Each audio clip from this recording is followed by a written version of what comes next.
parteciperà in modo particolare al ministero della Chiesa.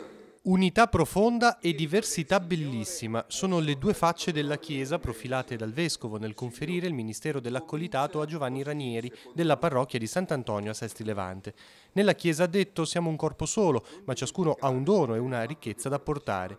Giovanni è questo dono indistinto per la comunità, marito, padre di 2 figli, catechista, da domenica è accolito. Tra le altre cose può aiutare il celebrante durante la messa e portare la comunione. E allora oggi perché siamo in festa?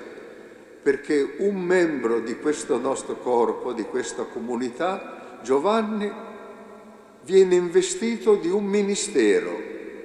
L'Apostolo Paolo ci ha detto: ci sono gli apostoli, ci sono i profeti, ci sono i ministri, ognuno ha un compito e tutto questo edifica la Chiesa. La ricchezza di ogni persona non è fonte di invidia all'interno della Chiesa, ha spiegato Monsignor Alberto Tanasini, poiché è un dono per l'intera comunità. Così il ministero conferito a Giovanni Ranieri è a servizio della parrocchia e della diocesi, un dono per il cammino di fede di ciascuno.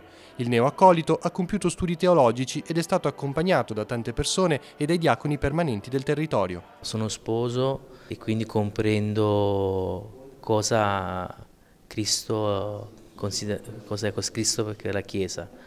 E quindi cerco di amare la Chiesa di Cristo come amo mia moglie.